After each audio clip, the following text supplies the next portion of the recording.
Installez-vous confortablement et laissez votre esprit voyager vers les terres anciennes et ensoleillées d'un royaume africain, vibrant de vie et riche de traditions. Au cœur de ce royaume prospère vivait Caïn, un jeune prince héritier à qui tout semblait sourire. Entouré par le faste du palais, respecté, admiré, il avait accès à toutes les richesses matérielles imaginables. Pourtant, une ombre persistante planait sur son cœur, une question lancinante qui troublait ses nuits. L'affection qu'on lui témoignait était-elle sincère? Était-elle destinée à l'homme qu'il était, avec ses espoirs et ses failles, ou simplement au puissant symbole qu'il représentait, à la couronne qu'il porterait un jour? Ce doute rangeait sa confiance, rendant chaque sourire, chaque louange suspecte à ses yeux. Il aspirait à une preuve, à un amour authentique, dépouillé de tout artifice lié à son rang. Poussé par ce besoin viscéral de vérité, Caïn prit une décision aussi audacieuse que risquée. Il allait abandonner son identité, se défaire de ses privilèges et se fondre dans la masse. Devenir un homme ordinaire pour voir si, dans l'anonymat et la simplicité, il pourrait enfin trouver un cœur qu'il aimerait pour lui-même. L'histoire que je vais vous raconter est celle de sa quête, un voyage au bout de l'apparence. Le récit nous mène à présent entre les murs opulents du palais royal. Imaginez une salle de banquet resplendissante, parée des plus riches étoffes, où une table ploie sous un festin somptueux, digne d'un roi. Pourtant, assis seul devant cette abondance, le prince Caïn semblait indifférent aux mets délicats. Son regard était perdu, absent, fixé sur un point invisible au-delà des murs dorés. La nourriture restait intouchée, miroir silencieux du vide qui habitait son cœur. C'est alors qu'Ayo, son serviteur le plus âgé et le plus loyal, celui qui avait vu le garçon devenir homme, s'approcha avec une démarche respectueuse et discrète. Les années passées au service du prince lui avaient appris à lire les signes, et il percevait clairement le trouble qui agitait son maître. Avec une douce inquiétude dans la voix, il s'enquit de la cause de cette mélancolie. Le prince Caïn se tourna lentement vers lui, et pour la première fois peut-être, laissa tomber le masque princier pour révéler une vulnérabilité humaine. Il confia alors à son fidèle serviteur le poids qui oppressait son âme, ce doute lancinant qui le rongeait de l'intérieur. Il lui exprima sa crainte la plus profonde. Et si tout l'amour, tout le respect, toute l'admiration qu'on lui portait n'était qu'une illusion? Une déférence polie adressée non pas à lui, Caïn, l'homme, mais au rang, à la richesse, au pouvoir qu'il incarnait? Était-ce l'homme qu'on admirait ou la future couronne scintillante sur sa tête? Que resterait-il de ses affections si par un coup du sort, il perdait tout? Ayo, avec la prudence et la sagesse de celui qui sert la royauté depuis des décennies, tenta de le rassurer. Il évoqua la sagesse naissante du prince, son sens de la justice, l'espoir que le peuple plaçait en lui. Mais ces mots, bien que sincères, glissèrent sur Caïn sans apaiser son tourment. Pour le prince, ses qualités étaient celles qu'on attendait de sa fonction, pas nécessairement celles qu'on voyait en lui. Il aspirait à autre chose, à une connexion authentique, à un regard qui verrait au-delà du diadème et des apparences trompeuses. Se levant de table, Caïn s'approcha d'une vaste fenêtre donnant sur le monde extérieur. Le soleil déclinait, baignant le paysage d'une lumière dorée. En contrebas, il pouvait distinguer les lumières simples et chaleureuses du village, si différentes des dorures froides du palais. Une vie plus humble, peut-être plus vraie, s'y déroulait. Et dans le silence de cet instant, face à ce contraste saisissant, une décision audacieuse commença à mûrir dans son esprit. Une quête de vérité allait commencer. La décision était prise, irrévocable. Cette nuit-là, alors que le palais sombrait dans le silence et que la lune jetait des ombres dansantes dans les couloirs déserts, Caïn mit son plan à exécution. Dans la discrétion d'une chambre retirée, loin des regards indiscrets, il retrouva son fidèle serviteur Ayo. Ensemble, dans une complicité silencieuse et lourde d'émotions, ils procédèrent à la transformation. Les soieries fines, les tuniques brodées d'or, les sandales précieuses furent échangées contre une tunique simple, en coton rêche, un pantalon usé et des sandales de cuir robuste, semblables à celles que portaient les paysans et les marchands ambulants du royaume. C'était plus qu'un simple changement de vêtements, C'était le dépouillement volontaire d'une identité, l'abandon d'un monde pour en découvrir un autre. Ayo, le visage grave, mais les yeux empreints d'une loyauté indéfectible, lui tendit une petite bourse en cuir. Elle contenait quelques pièces seulement. « Juste assez pour commencer, mon prince », murmura le vieil homme, sa voix chargée d'une inquiétude qu'il tentait de masquer. « Assez pour subvenir à vos besoins sans attirer l'attention, sans éveiller la curiosité ou la convoitise. Soyez prudents sur les routes. Méfiez-vous des apparences. Elles sont souvent trompeuses, comme vous le savez si bien. » Caïn serra la bourse, sentant le poids modeste des pièces, symbole de sa nouvelle vie précaire. Il posa une main sur l'épaule de son vieil ami. Un geste de gratitude et de confiance. « Merci Ayo, pour tout, dit-il. Mais promets-moi une chose, ne révèle ma destination à personne, pas même au roi mon père, quoi qu'il arrive. Du moins, pas avant que je ne te fasse signe. Il doit croire que j'ai simplement disparu. » Ayo acquiesça, le cœur lourd, mais comprenant la nécessité de ce secret. Quelques instants plus tard, Caïn se glissait, hors du palais, par une porte dérobée, empruntant les chemins obscurs réservés aux serviteurs. L'air frais de la nuit piqua ses joues, le sortant de la torpeur feutrée du palais. Chaque pas sur le sol inégal le ramenait à la réalité de son entreprise. Il jeta un dernier regard en arrière, vers la masse sombre et imposante du palais, symbole de la vie qu'il laissait derrière lui, puis se tourna résolument vers l'inconnu. Le prince Caïn n'était plus. Le voyage fut long et éprouvant. Les premiers jours furent particulièrement difficiles. Lui qui n'avait connu que les litières portées et les chevaux rapides découvrait la fatigue des longues marches, sous un soleil implacable, la poussière des sentiers qui s'infiltrait partout, la simplicité parfois rude de la nourriture trouvée en chemin. Il dormit à la belle étoile, sous le vaste ciel africain, constellé de diamants, apprenant à lire les signes de la nature, à écouter le silence de la nuit, trouvant une beauté étrange et sauvage dans cette vulnérabilité nouvelle.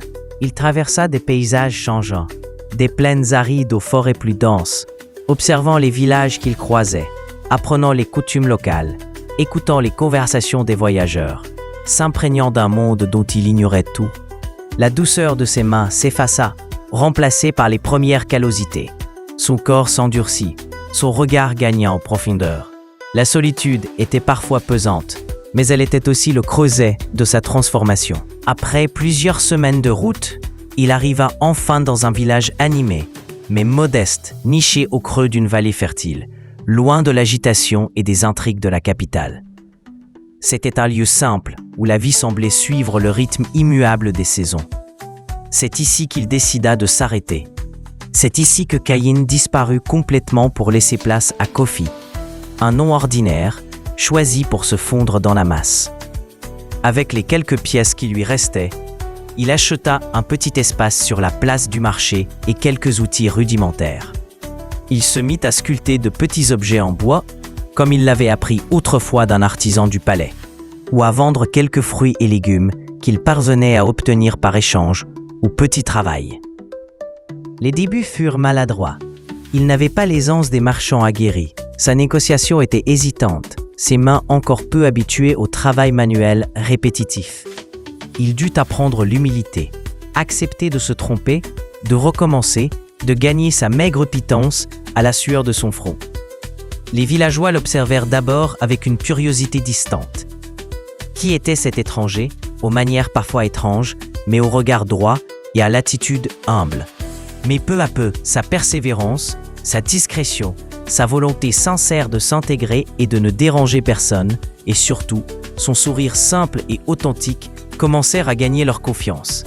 Kofi, le marchand tranquille, trouvait lentement sa place, non grâce à son sang royal, mais grâce à l'effort de ses mains et à la sincérité qu'il mettait dans ses interactions. La première étape de sa quête était franchie, il était devenu un homme parmi les hommes. La vie au village suivait son cours, rythmé par le soleil et les saisons. Le marché en était le cœur battant, un carrefour vibrant où les senteurs d'épices se mêlaient à l'odeur de la terre chaude et aux éclats de voix des marchands vantant leurs produits. C'était un kaléidoscope de couleurs vives, de paniers débordants de fruits, de poteries artisanales et de tissus chatoyants. Kofi, désormais un visage familier, bien que toujours un peu réservé, tenait sa modeste échoppe, observant ce flot de vie avec un intérêt nouveau. Il apprenait à décrypter les dynamiques sociales, les liens invisibles qui unissaient cette communauté, si différents des relations codifiées et souvent intéressées de la cour qu'il avait fui. C'est dans ce tumulte quotidien que son regard fut de plus en plus souvent attiré par une présence particulière, celle d'une jeune femme nommée Adama. Elle n'avait ni parure ostentatoire, ni escorte bruyante, mais elle dégageait une lumière intérieure qui semblait illuminer tout ce qui l'entourait. Son sourire était franc, ses gestes empreints d'une grâce naturelle et d'une assurance tranquille. Kofi la vit d'abord de loin, remarquant la manière dont elle se déplaçait au milieu de la foule, toujours avec une attention pour les autres. Il la vit un jour aider spontanément un vieil homme courbé sous le poids d'un lourd panier de manioc, partageant sa charge sur une partie du chemin sans rien demander en retour. Un autre jour, il l'a surpris, partageant discrètement le pain qu'elle venait d'acheter avec un enfant aux yeux tristes qui semblait errer seul. Un geste simple mais chargé d'une immense tendresse. Ces actes de bonté, accomplis sans recherche d'éloge ni de récompense, touchèrent profondément Kofi. Lui qui avait grandi entouré de gens prompts à calculer le moindre service, découvrait une forme de générosité pure, désintéressée. Adama incarnait une richesse différente, une noblesse qui ne venait pas du sang ou du rang, mais directement du cœur. Il était de plus en plus intrigué par cette jeune femme qui semblait puiser sa force dans le don de soi.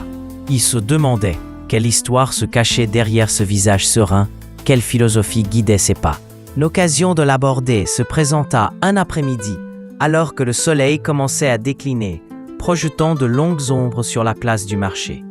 Un petit garçon, courant sans regarder, trébucha et tomba lourdement sur le sol poussiéreux, égratignant son genou et fondant en larmes.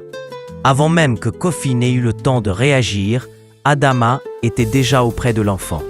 Elle s'agenouilla à sa hauteur, le calma d'une voix douce, nettoya sa petite plaie avec un morceau de tissu propre trempé dans l'eau de sa gourde et lui offrit un sourire rassurant qui sécha presque aussitôt ses larmes. Témoin de cette scène pleine de douceur et d'efficacité tranquille, Kofi sentit qu'il ne pouvait plus rester un simple observateur. Il s'approcha, son cœur battant un peu plus vite. « Tu sembles toujours prêt à aider ceux qui t'entourent », dit-il, sa voix empreinte d'une curiosité sincère et d'une admiration non dissimulée. Ta gentillesse est comme une source qui ne tarit jamais. D'où te vient cette énergie? Adama leva les yeux vers lui, surprise par cette approche directe mais nullement effarouchée.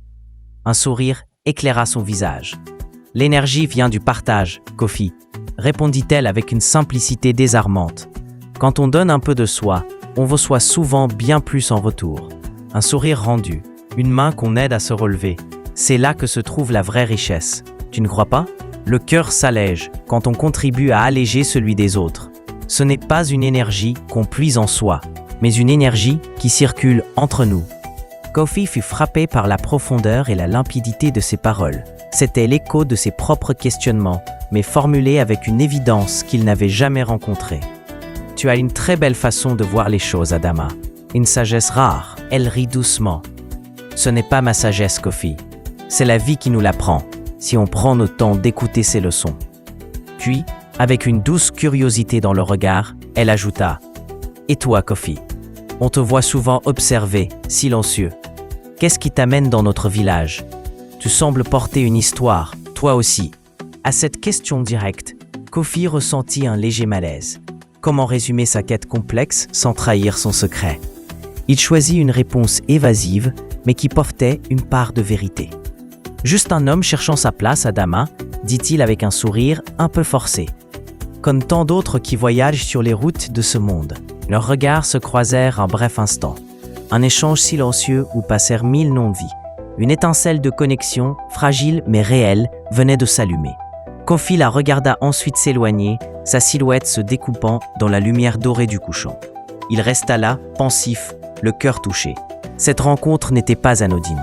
Adama représentait quelque chose d'essentiel, quelque chose qu'il était venu chercher sans même savoir le nommer. La preuve vivante que la valeur d'une personne résidait bien au-delà des apparences et des titres. Les saisons poursuivirent leur danse immuable et Kofi, l'ancien prince Caïn, s'ancrait de plus en plus dans la trame simple et exigeante de la vie villageoise.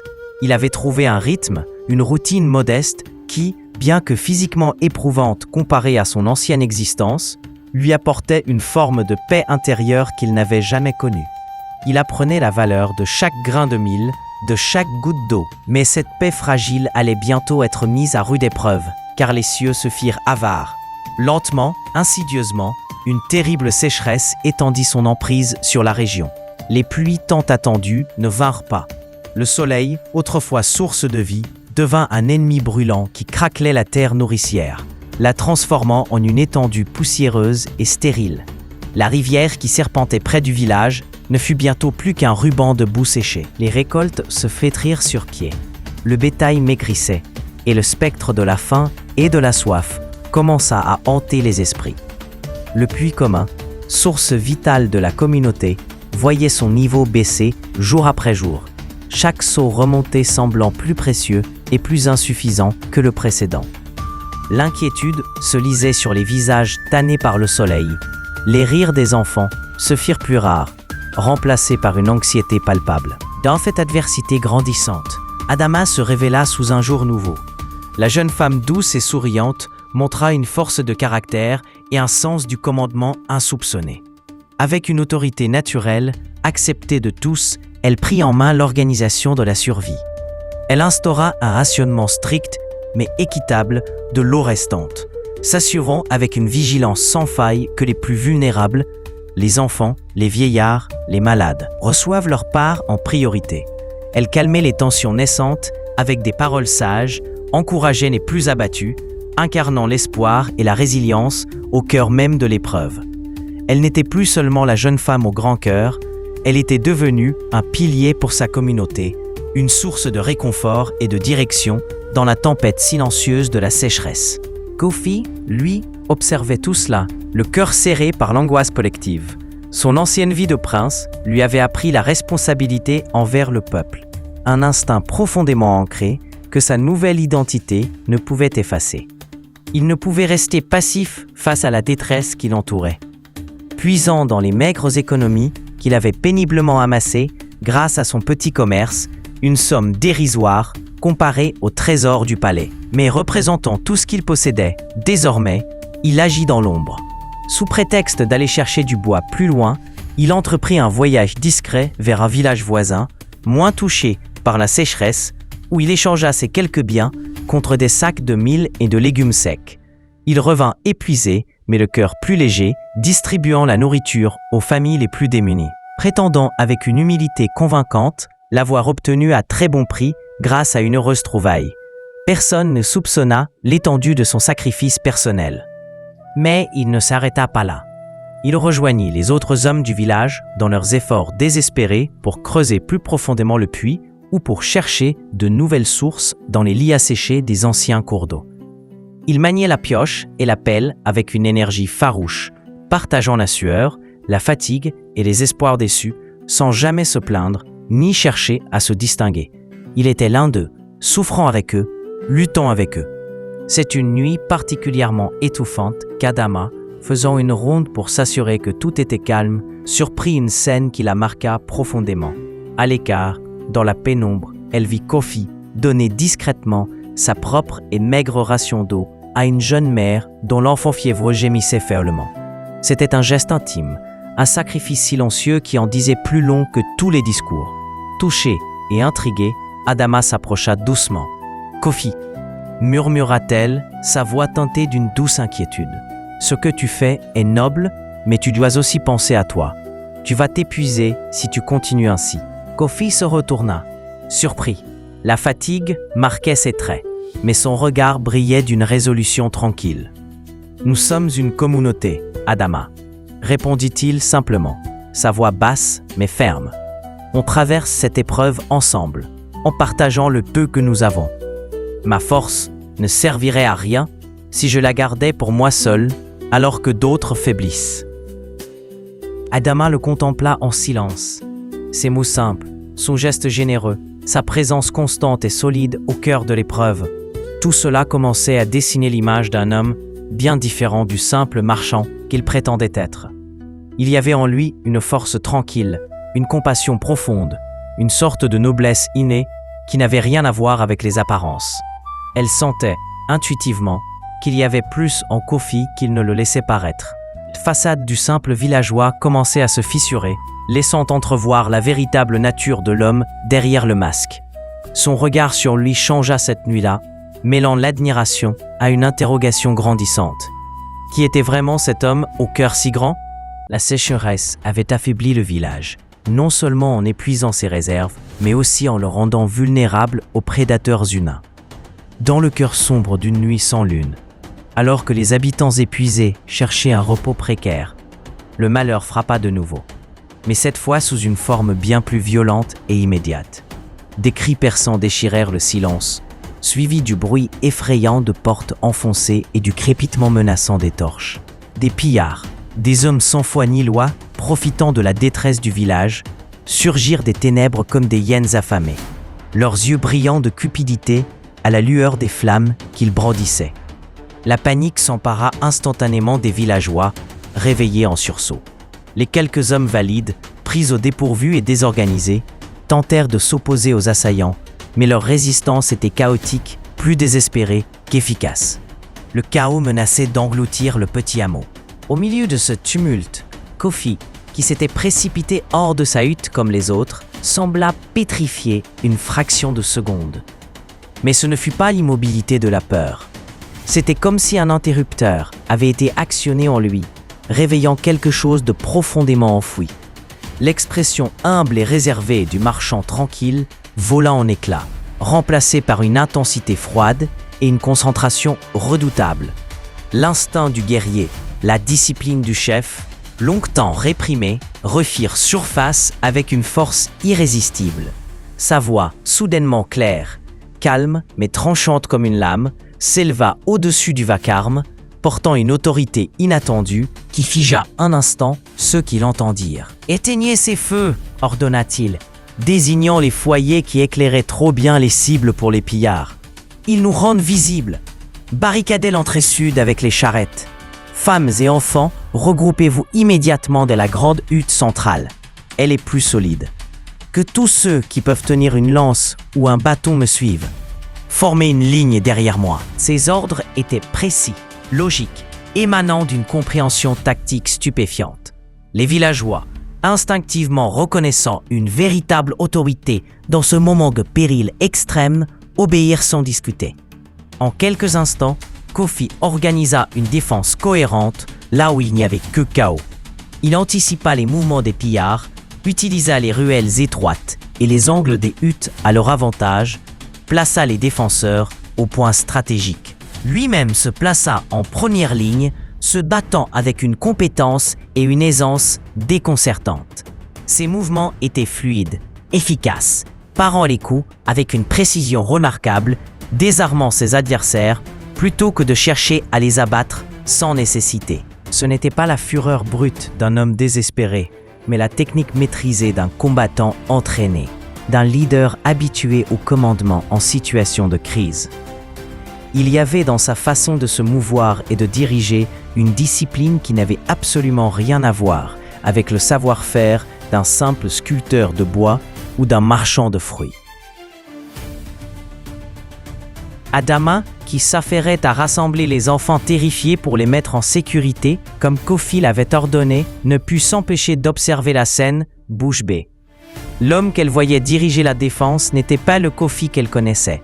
Sa posture droite, l'assurance de ses gestes, la clarté fulgurante de ses ordres, sa maîtrise évidente du combat, tout cela détonnait violemment avec l'image de l'homme humble et pacifique qu'elle avait appris à aimer et à respecter. Une vague d'étonnement, mêlée d'une pointe d'inquiétude et d'une admiration nouvelle, la submergea. D'où venait cette transformation ? Qui était réellement cet homme ? Grâce à cette défense organisée et au courage insufflé par l'exemple de Kofi, l'attaque fut repoussée.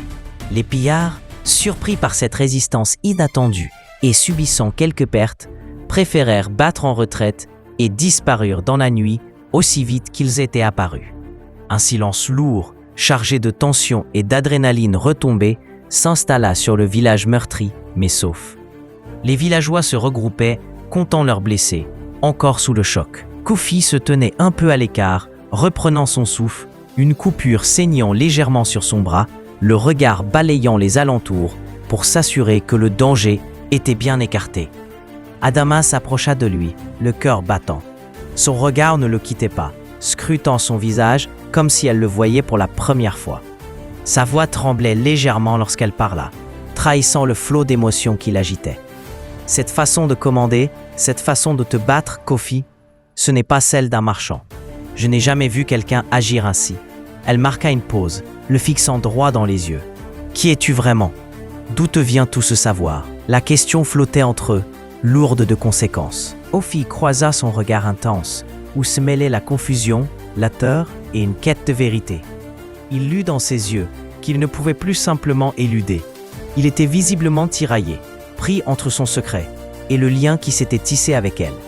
Il ouvrit la bouche pour répondre, mais la referma aussitôt, comme si les mots refusaient de sortir. Il baissa finalement les yeux, incapable de soutenir son regard interrogateur. « C'est compliqué, Adama », murmura-t-il d'une voix rauque.